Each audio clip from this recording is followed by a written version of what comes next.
Hello बच्चों। तो vector law of addition हो रहा था, चल रहा था, है ना। इसके बारे में मैंने बता रहा था। तो वेक्टर लॉ ऑफ एडिशन में लगभग पैरेललोग्राम लॉ हो गया है, ट्रायंगल्स लॉ हो गया है, ट्रायंगल्स भी हो गया है। अब जो बचा है वो बचा है बच्चों, वो बचा है अब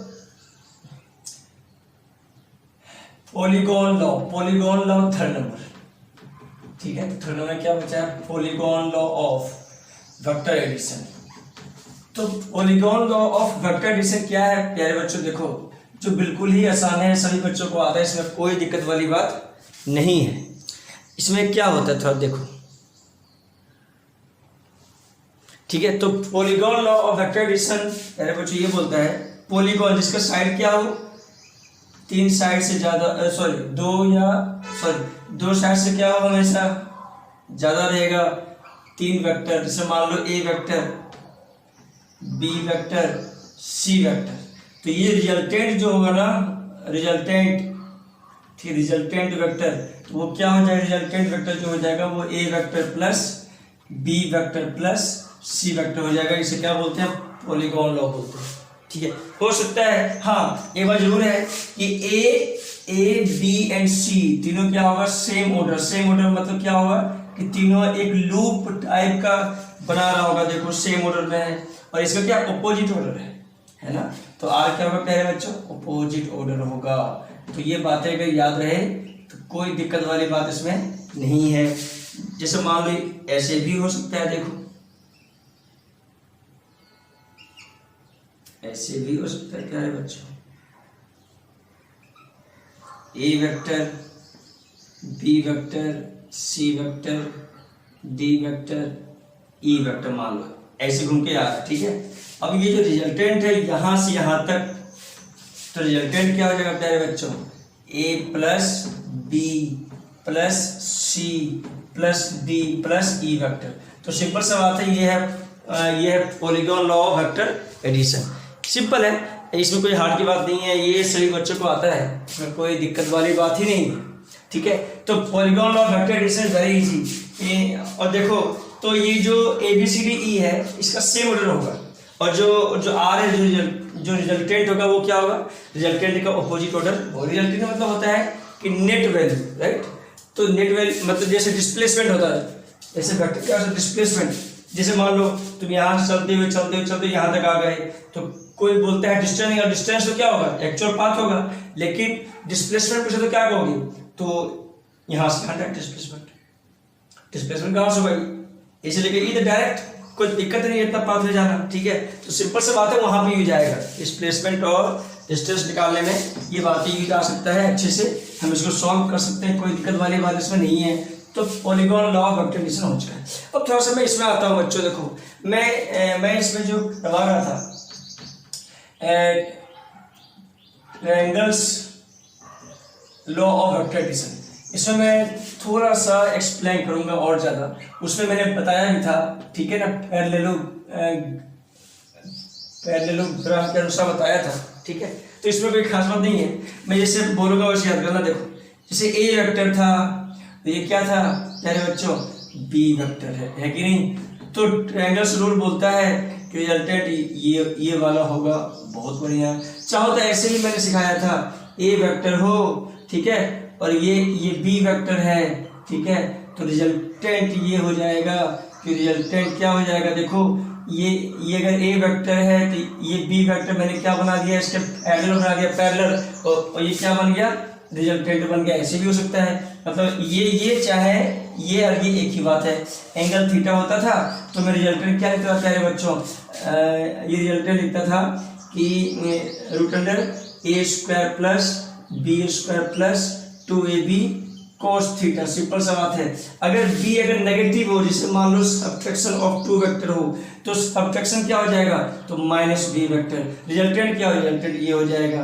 तो इसका पैरेलल में बना लो बी वेक्टर। तुम्हें समझ में आ रहा नहीं आ रहा? Yes sir. तो पैरेलल में वेक्टर बना लो। देखो तो ये बना, तो प्यारे बच्चों ये बताओ, ये ए वेक्टर है, तो ये क्या बन जाएगा? माइनस बी वेक्टर, क्योंकि आपस में पैरेलल होना चाहिए। पैरेलल होना चाहिए, इसमें हमारा नहीं आ रहा है। तो ये बी वेक्टर तो ये भी माइनस बी वेक्टर, ठीक है। और ये ए वेक्टर, तो देखो ये यहाँ से यहाँ आया और रिजल्टेंट ये आ गया। तो इसका रिजल्टेंट क्या होगा? इसका रिजल्टेंट होगा प्यारे बच्चों, जहाँ पे बी वहाँ पे क्या रख दो, माइनस बी रख दो।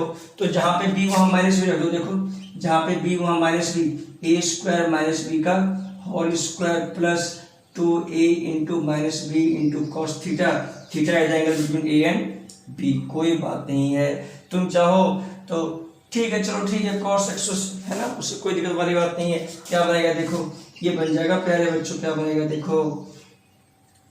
अच्छा एक मिनट और, ये और देखो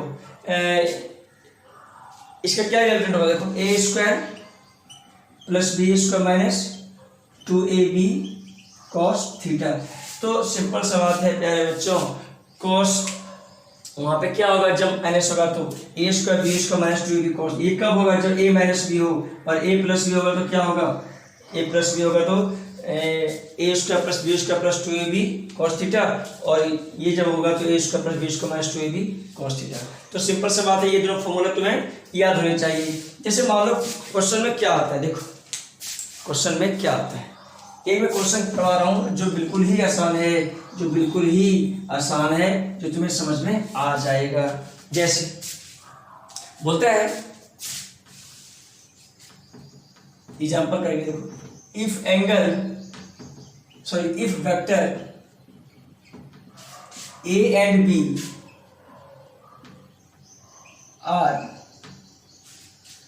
such that are written मतलब लिखा हुआ a vector plus B vector का magnitude equal to a vector minus b vector का मैग्नीट्यूड, ये लिखा हुआ है। तो बोलता है कि लिखा हुआ है, तो find angle between A and B, find angle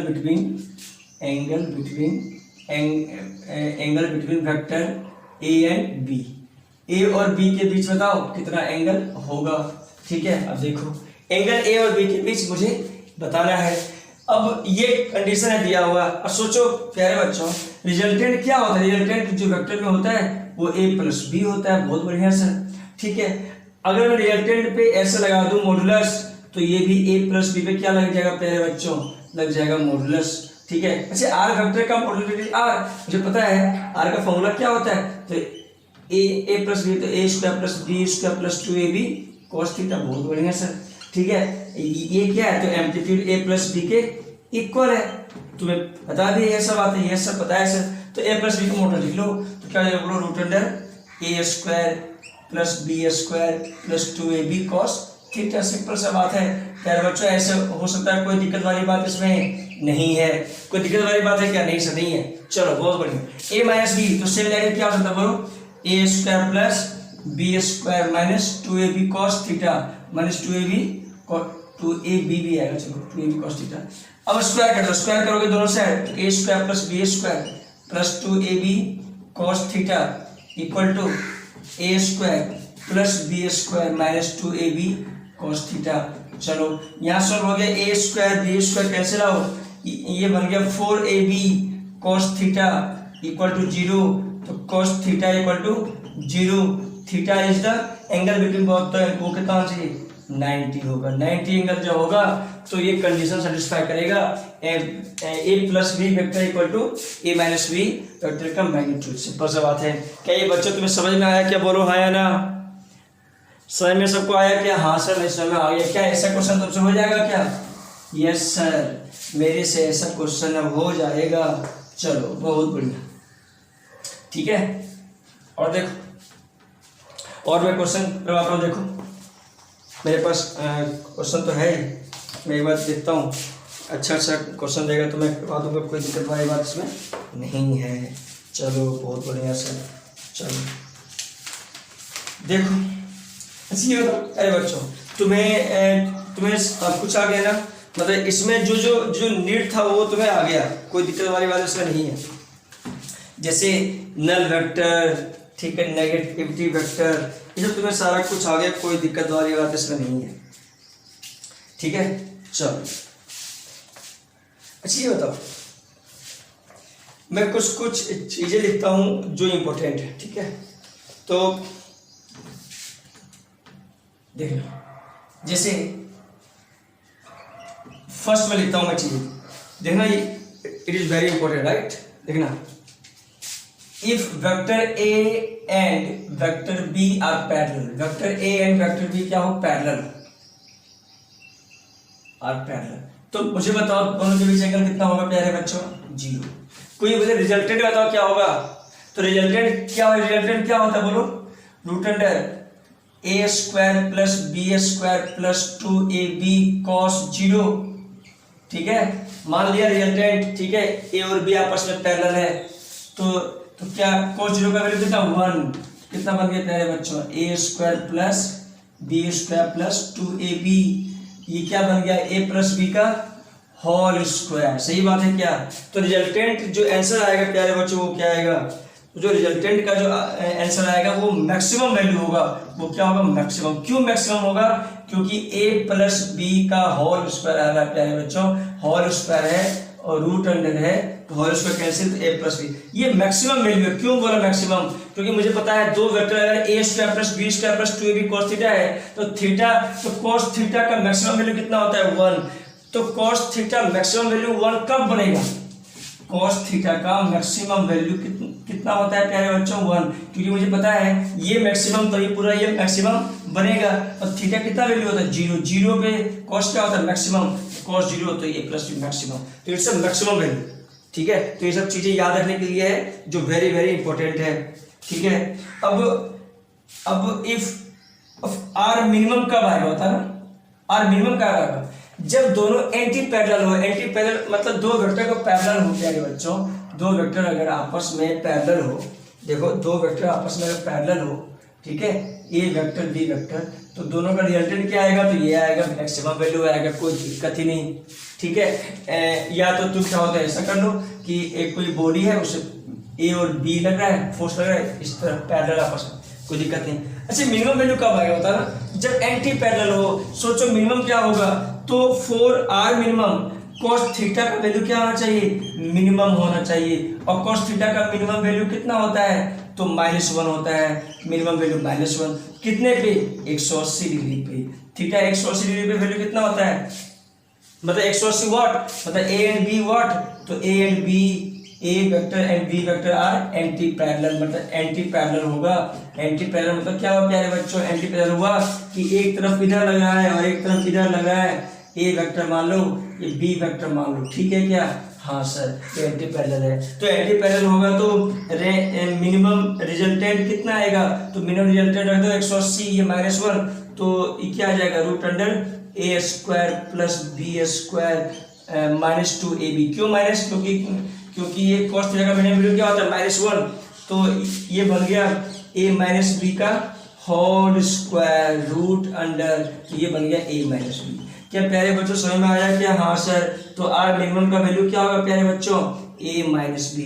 तो मिनिमम रिजल्टेंट जो होगा वो कब होगा, जब दो वेक्टर एंटी पैरेलल हो तो मिनिमम रिजल्टेंट होगा, और दो वेक्टर जब आपस में पैरेलल हो तो मैक्सिमम रिजल्टेंट होगा। बोलो हाँ या ना, हाँ बोलो हाँ या ना। तो समझ में आया सबको क्या, हाँ बच्चों तुम्हें समझ में आया क्या ये बातें, हाँ सब मुझे समझ में आ गया। सिंपल सा बात है प्यारे बच्चों, ये तुम्हें समझ में आना चाहिए। और चलो अच्छा ये बताओ, if two vector are orthogonal. अच्छा यहाँ पे एंटी पैरेलल, यहाँ पे क्या है प्यारे बच्चों, यहाँ पे क्या है, पैरेलल है, ठीक है सर। अगर दो वेक्टर एंटी पैरेलल हो, सॉरी एंटी पैरेलल हो तो मिनिमम, और अगर पैरेलल हो तो मैक्सिमम। बहुत बढ़िया सर। और अगर इसमें अगर दो वेक्टर ऑर्थोगोनल हो तो क्या होगा, चलो देखो, if two vector are orthogonal, if two vector are, if vector A and vector B are orthogonal, orthogonal हो, ऑर्थोगोनल व्हाट, तो orthogonal if they are normal to each other, मतलब ए वेक्टर और बी वेक्टर क्या बनाएगा, 90 degree बनाएगा, तो वो क्या होगा प्यारे बच्चों, नॉर्मल होगा। तो रिजल्टेंट क्या हो जाएगा, तो मुझे पता है रिजल्टेंट का फॉर्मूला क्या होता है, थीटा कितना दोनों के बीच, तो 90, ऑर्थोगोनल मतलब 90, root under A square plus B square plus 2ab cos 90 value 0, तो आर कितना आ गया, root under A square plus B square. ये रिजल्टेंट आ गया। सही बात है क्या, हाँ सर सही बात है सर। अरे सही बात तो है, तुम्हें अगर आता होगा चलो ठीक है, कोई दिक्कत नहीं। बी वेक्टर और ये ए वेक्टर, तुम चाहो तो इसे भी ए वेक्टर बना सकते हो, बोलो हाँ या ना। तो सोचो कि मुझे ये दिखना है, तो ये क्या बन जाएगा, 90 डिग्री है, ये 90 है। तुम चाहो तो पैरेलल भी बना सकते हो, कोई दिक्कत वाली बात को, ये ए वेक्टर बन गया, कोई दिक्कत वाली बात इसमें नहीं है सर। अब देखो ये बन गया, ये 90 डिग्री, तो ये बन गया बेस, ये बन गया परपेंडिकुलर, ये बन गया हाइपोटेनस। तो हाइपोटेनस क्या होगा, इसका मैग्नीट्यूड लिखो तो बी, इसका मैग्नीट्यूड लिखो तो ए, ठीक है। तो हाइपोटेनस क्या होता है, बेस का स्क्वायर प्लस ठीक है इसका स्क्वायर रूट अंडर। तो वही बात तो यहाँ भी आया, कोई दिक्कत वाली बात इसमें नहीं है सर। बहुत बढ़िया सर। तो ये सिंपल सा बात है प्यारे बच्चों, ये सब तुम्हें चीज आना चाहिए, इसमें कोई दिक्कत वाली बात नहीं है। चलो कई प्यारे बच्चों तुम्हें आ गया क्या, हाँ सर इसमें कोई एग्जाम्पल है, मैं एग्जाम्पल देख रहा हूँ, मुझे उसमें कोई शौक नहीं है कि मुझे ये देख के बनाना है, मुझे तो ऐसे ही आता है यार सर, मैं तो सिर्फ एग्जाम्पल देख रहा हूँ कि कोई अच्छा सा एग्जाम्पल मिल जाए, मैं उसका तुम्हें सॉल्यूशन बता दूंगा, कोई दिक्कत वाली बात इसमें नहीं है। बहुत बढ़िया, चलो करते हैं और देखो, चलो करते हैं। देखो लॉ ऑफ वेक्टर अलजेब्रा में करवाता हूं आज। मतलब देखो ये वेक्टर अलजेब्रा तो हो गया, क्या क्या था वेक्टर अलजेब्रा में, तो वेक्टर अलजेब्रा में क्या था कि वेक्टर अलजेब्रा में एडिशन हो गया, सब्ट्रैक्शन हो गया, दो वेक्टर का एडिशन हो गया, अलजेब्रा है ना तो एडिशन और सब्ट्रैक्शन ही, सिंपल सा बात है। अब इसका कुछ बातें हैं जो तुम्हें याद करने के लिए, देखो law of vector algebra, law of vector algebra.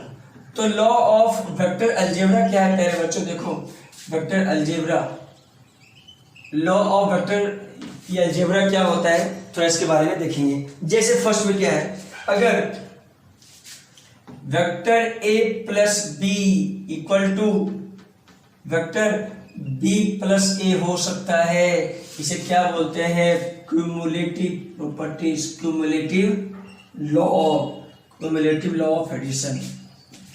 तो क्यूमुलेटिव लॉ क्या होता है, ए प्लस बी को लिख सकता हूं मैं बी प्लस ए वेक्टर, कोई दिक्कत वाली बात इसमें नहीं है।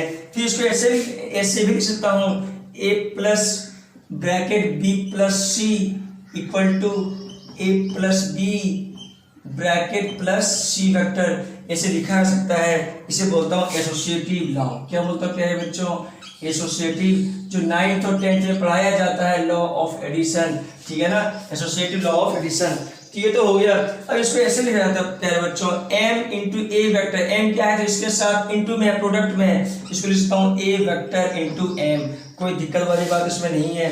फिर इसको ऐसा लिखता हूँ, देखो m n a वेक्टर ऐसे करके, ठीक है, इसको लिखा जाएगा m n एक साथ, मतलब m n क्या है तो कांस्टेंट वैल्यू है, प्रोडक्ट है a के साथ कांस्टेंट, जैसे कि 2a वेक्टर ऐसे लिखा जा सकता है, कोई दिक्कत वाली बात इसमें नहीं है, ठीक है। ये जो सभी को आता है, कोई दिक्कत वाली बात इसमें। M a plus B vector को क्या लिखा जाएगा प्यारे बच्चों, लिखा जाएगा एम ए वेक्टर प्लस, मतलब इंटू कर दो दोनों में, कोई दिक्कत वाली बात इसमें नहीं है। जो तुम्हें आता है ये बेसिक सा चीज है जो तुम्हें आना चाहिए, बोलो सही बात है क्या, हाँ सर ये सही बात है सर, बहुत बढ़िया सर। चलो तो प्यारे बच्चों इसे तो आसान है, ये तो सभी को आता है, कोई दिक्कत इसमें नहीं है। अब थोड़ा हम पढ़ते हैं रिजोल्यूशन ऑफ अ वेक्टर। क्या पढ़ेंगे, रिजोल्यूशन ऑफ अ वेक्टर, जो बहुत ही ज्यादा इंपॉर्टेंट, ये सब बातें सभी को आता है, कोई दिक्कत वाली बात इसमें नहीं है, सभी को आता है ये, ठीक है। चलो तो रिजोल्यूशन ऑफ अ वेक्टर पढ़ते हैं।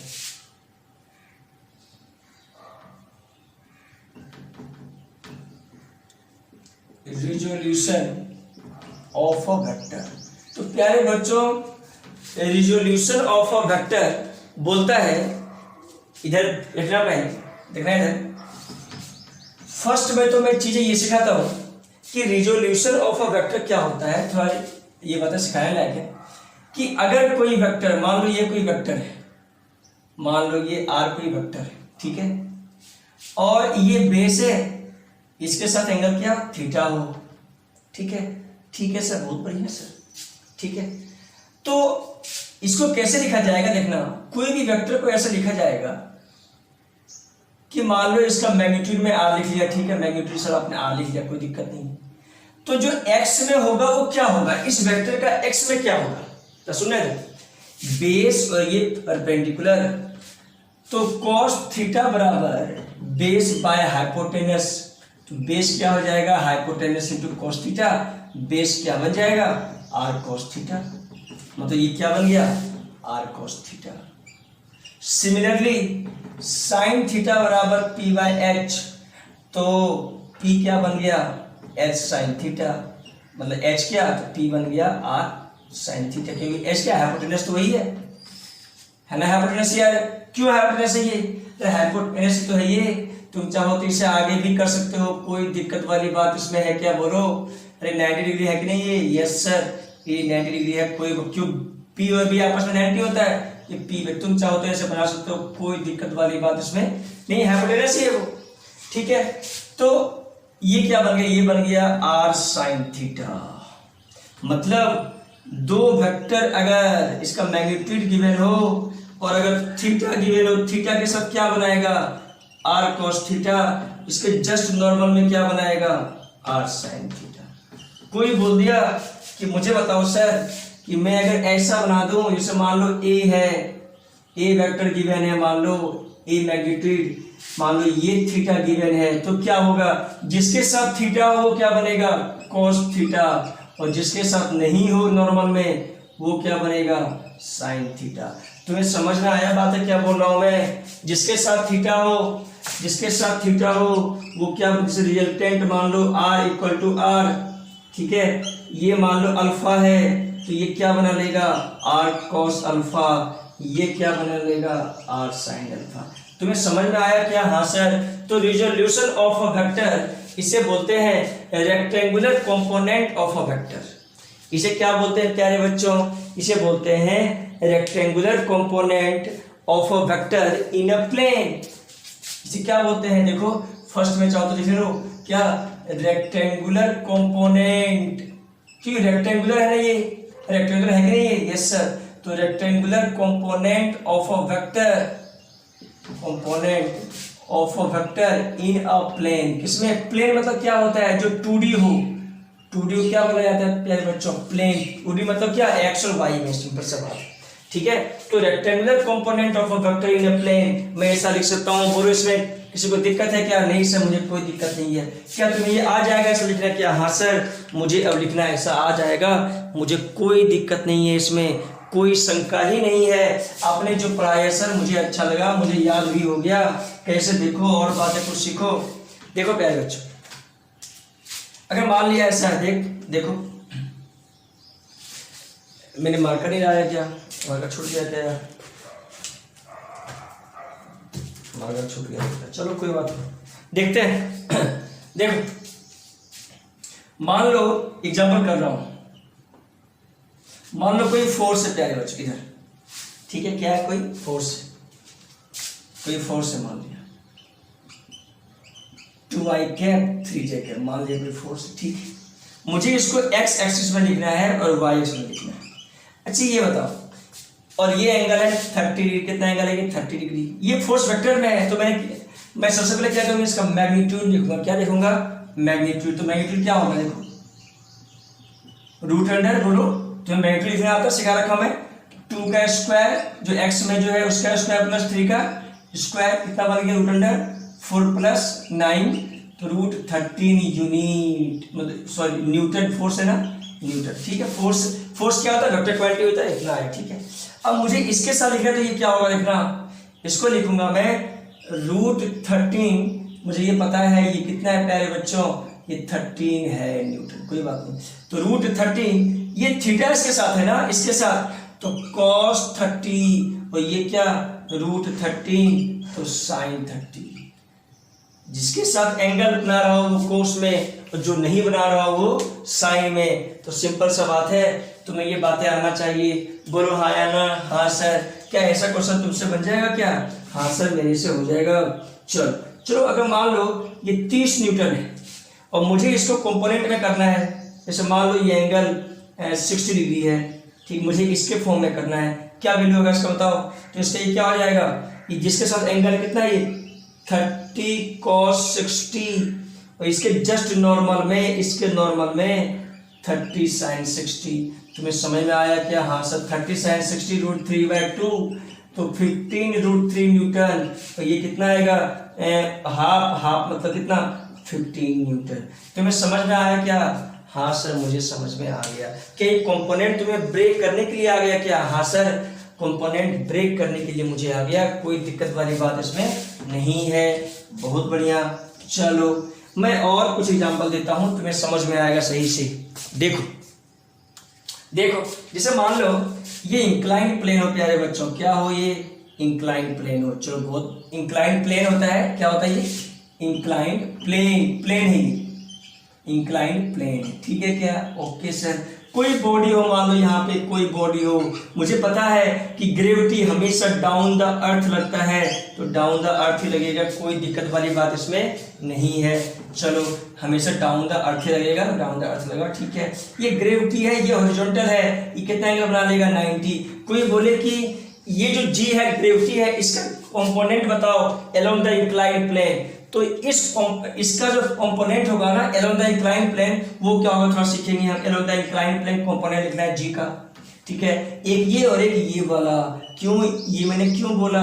क्योंकि ये आपस में 90 बनाता है, तो ये भी साथ में बनाना पड़ेगा। और सोचो प्यारे, ये 90 तो ये एंगल कितना हो जाएगा? 90 माइनस थीटा, क्योंकि ये थीटा है। अब मुझे पता है कि इसमें एंगल कितना है, ये जो आपस में पैरेलल है, कोई बात नहीं, तुम चाहो तो ये बना लो, तुम चाहो तो इसको ऐसे बना लो, कोई दिक्कत नहीं, ठीक है। जी का कंपैरिजन, तो ये 90, तो ये जो आपस में 90, तो ये कितना थीटा, तो ये कितना आ गया? जी के साथ थीटा बना रहा हो तो जी कॉस थीटा, और इसका जस्ट नंबर में क्या हो जाएगा?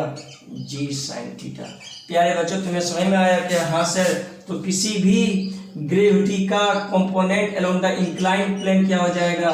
जी साइन थीटा, और इसके जस्ट नॉर्मल में क्या हो जाएगा? जी कॉस थीटा। क्या ये प्यारे बच्चों तुम्हें समझ में आया क्या ये बातें? हाँ सर। इंक्लाइन प्लेन में ये बातें बहुत जगह यूज में आएगा, और बहुत जगह यूज में आएगा, तुम्हें याद भी होना चाहिए, इसमें कोई शंका वाली बात नहीं है। It's a very very important, ठीक है क्या? हाँ सर। चलो तो बच्चों सिंपल सी बात है, ये rectangular component of a vector तुम्हें समझ में आ गया इन अ प्लेन, ठीक है।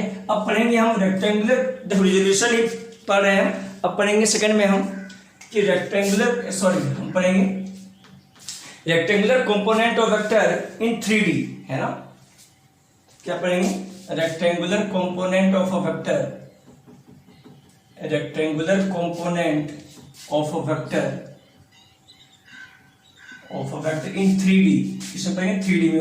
वो किसमें था? वो था 2D में, ठीक है। इन 3D पढ़ेंगे। देखो अगर कोई वेक्टर है, जैसे मान लो ए वेक्टर है, ए एक्स आई कैप हो, ए वाई जे कैप हो, ए जेड के कैप हो, मतलब क्या हुआ कि अगर कोई ए वेक्टर है जो एक्स में भी है, वाई में भी और जेड में भी है, ठीक है, तो सिंपल सा लिखा जाएगा प्यारे बच्चों। देखना अगर कोई ए वेक्टर है उसको ऐसा लिखा जाएगा, तो देखना ये वाई, ये एक्स और ये जेड, इसके बीच में बिल्कुल मान लो कोई ए वेक्टर है, मान लो कोई ए वेक्टर है, ठीक है, ए वेक्टर है, ठीक है ना, और ए वेक्टर का ये वैल्यू, ठीक है, बहुत बढ़िया, बहुत अच्छा।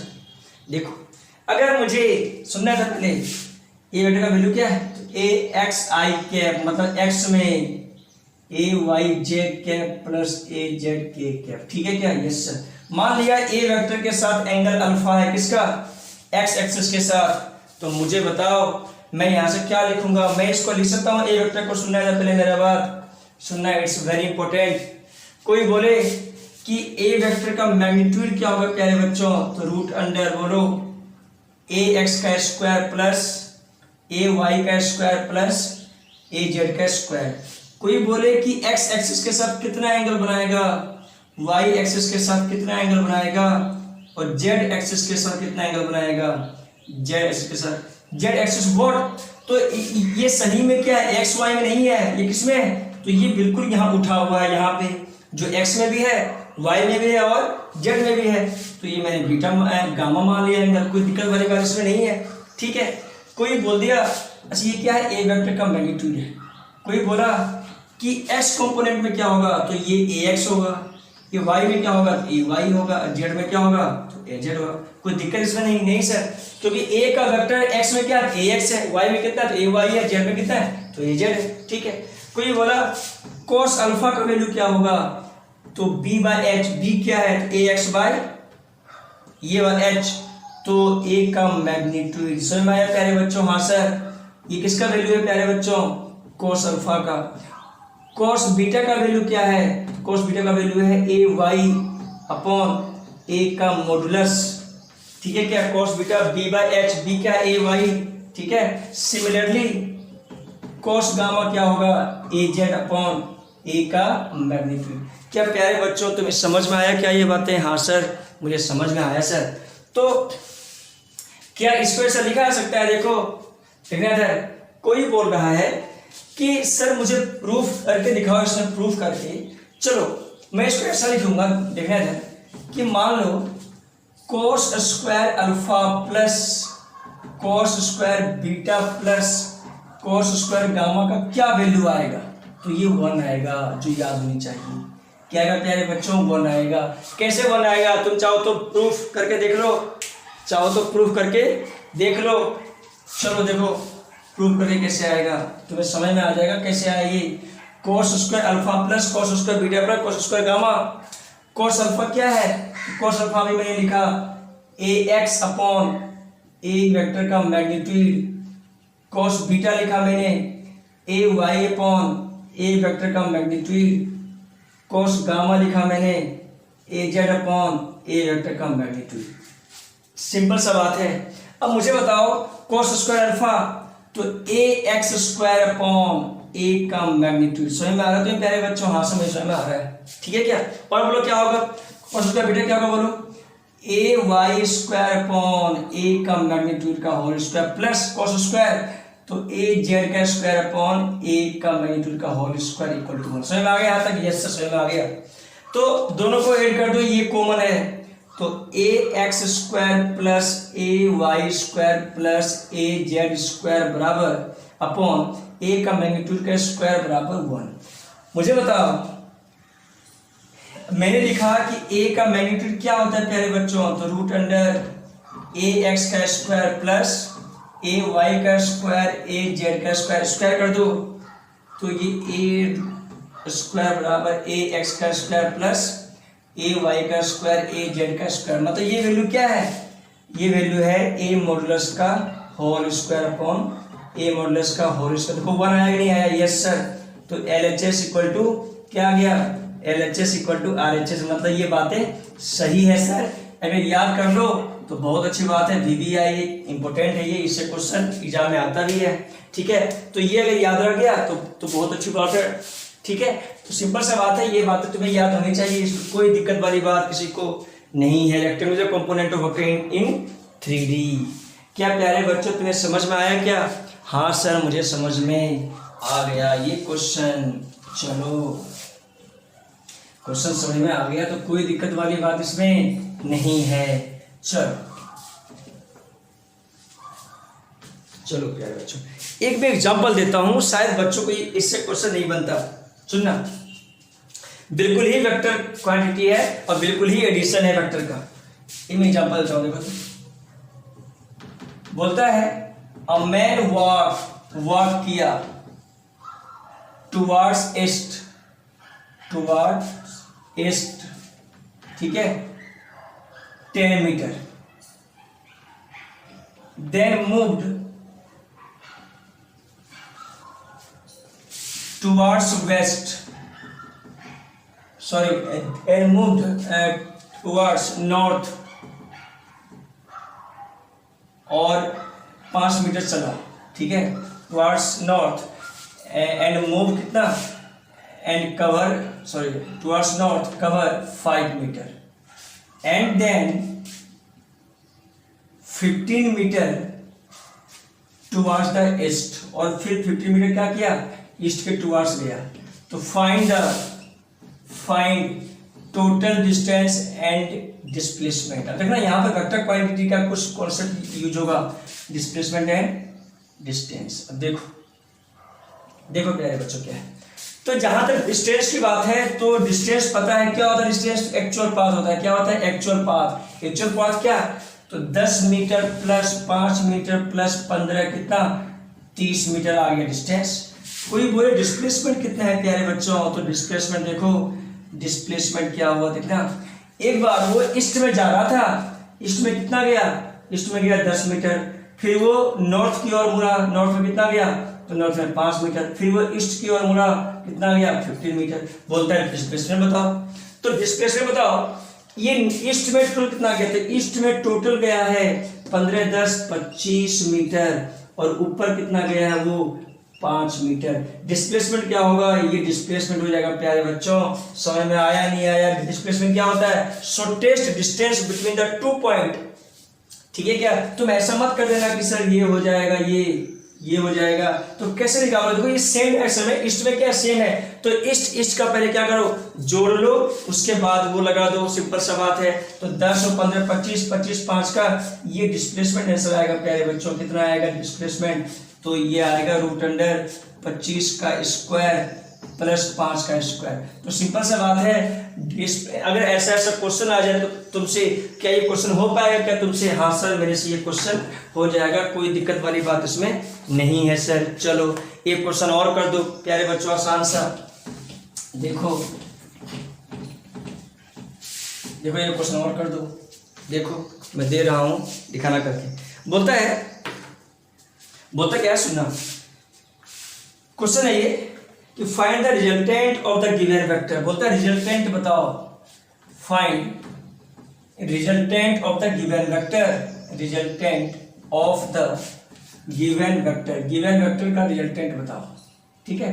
क्या बोलता है प्यारे बच्चों, सुनना, बोलता है y x में हो, किस में हो, y और x में, कोई दिक्कत नहीं। बोलता है 60 डिग्री पे 6 सेंटीमीटर और ये P पॉइंट, फिर इधर गया 4 सेंटीमीटर और ये Q पॉइंट, फिर ऊपर गया 3 सेंटीमीटर और ये M पॉइंट, ठीक है। बोलता है कि मुझे बताओ, क्या बोलता है, सुनना, बोलता है कि resultant of a vector given in the figure. बोलता है फिगर में जो है उसका रिजल्टेंट बताओ क्या वैल्यू आएगा, रिजल्टेंट बोल रहा है, ये सिंपल सा क्या बोल रहा है प्यारे बच्चों, रिजल्टेंट बोल रहा है। तो ये रिजल्टेंट बोल रहा है और ये पॉइंट बोल रहा है ओ बोल रहा है, ठीक है सर कोई बात नहीं, ठीक है क्या, हाँ सर। तो रिजल्टेंट बोल रहा है, कैसे निकालूंगा इसका रिजल्टेंट, थोड़ा सीखो। देखो रिजल्टेंट अगर निकालने के लिए बोल रहा हो ऐसे क्वेश्चन को, चलो तो बोलता है गिवन वेक्टर फिगर में इसका रिजल्टेंट बताओ। सुनना, रिजल्टेंट जो होगा ना प्यारे बच्चों वो होगा OP vector plus PQ vector plus OM vector, यही तो होगा रिजल्टेंट। रिजल्टेंट तो यही होगा, किसमें, वेक्टर के फॉर्म में, वेक्टर में लिख दिया, कोई दिक्कत तो नहीं सर, कोई दिक्कत नहीं है, ठीक है, वेक्टर में लिख दिया मैंने, कोई दिक्कत नहीं। इसी बताओ ओपी क्या है, तो ओपी है प्यारे बच्चों, ओपी को मैं लिख सकता हूं 6 सेंटीमीटर है तो ये 60 डिग्री है, और ये अब देखो 6 cos 60 और ये 6 sin 60, कुछ बातें समझ में आया, हाँ सर। तो क्या बन गया ये 6 1/2, तो 3i कैप बन गया, और ये बन गया 6√3/2, तो कितना बन गया 3√3j कैप। मतलब ओपी वेक्टर को लिखा जाएगा 3i cap plus 3√3j cap. बोलो ये कुछ बातें समझ में आया क्या तुम्हें? तो क्या करो, ये जो ओपी है ना इसको वेक्टर में लिखना है, तो वेक्टर में कब लिखेंगे हम, जब x और y में लिख पाएंगे तभी।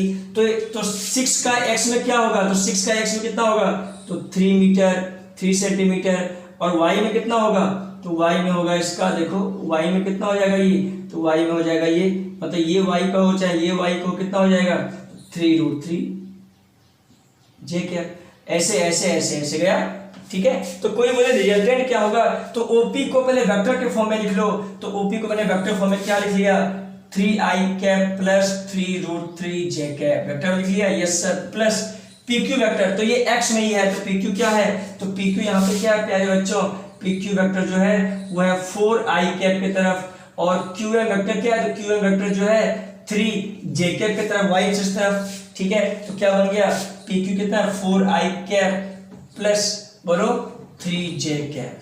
समझ में आया क्या बोला प्यारे बच्चों, हाँ सर समझ में आ गया सर। चलो तो ये कितना 3i कैप 4i कैप, तो 7i कैप प्लस 3√3, तो 3√3 प्लस 3 जे कैप कॉमन। समझ में आया क्या? हाँ सर, रिजल्टेंट वेक्टर ये बन गया। बोलो तुम्हें समझ में आ गया कि ये सर? कोई बोले कि मुझे बताओ कि अच्छा ये बताओ, जब बॉडी का मूवमेंट हुआ तो अगर कोई बोले कि डिस्प्लेसमेंट का ये क्या निकला, तो ये निकला displacement. Displacement is a vector quantity. Displacement क्या होता है प्यारे बच्चों? वेक्टर क्वांटिटी होता है। कोई बोले कि डिस्प्लेसमेंट का मैग्नीट्यूड बताओ क्या होगा, तो डिस्प्लेसमेंट का मैग्नीट्यूड जो होगा वो आर वेक्टर का मैग्नीट्यूड के इक्वल होगा, जो क्या हो जाएगा, जो हो जाएगा 7 का स्क्वायर प्लस 3√3 प्लस 3 का होल स्क्वायर। तुम्हें समझ में आया क्या? हाँ सर। कोई बोले डिस्टेंस क्या होगा, डिस्टेंस कितना होगा, बोलो 6 + 4 + 3 6 4 10 3 13। क्योंकि डिस्टेंस क्या होता है? डिस्टेंस होता है एक्चुअल पाथ। एक्चुअल पाथ कितना? 6 4 10 3 13। तो डिस्टेंस तो आंसर आएगा 13 और डिस्प्लेसमेंट तो ऐसा आएगा जैसे मैंने तुम्हें बताया। बोलो कुछ बातें समझ में आया क्या तुम्हें? ये बातें? हाँ सर मुझे समझ में ये बातें आ गया। चलो बहुत बढ़िया। अब इसके बाद नेक्स्ट एग्जांपल करेंगे नेक्स्ट लेक्चर में। तो सिंपल सा बात है, तुम्हें ये सब बातें आना चाहिए। बोलो उसमें कोई दिक्कत है क्या? नहीं सर कोई दिक्कत नहीं। चलो गुड।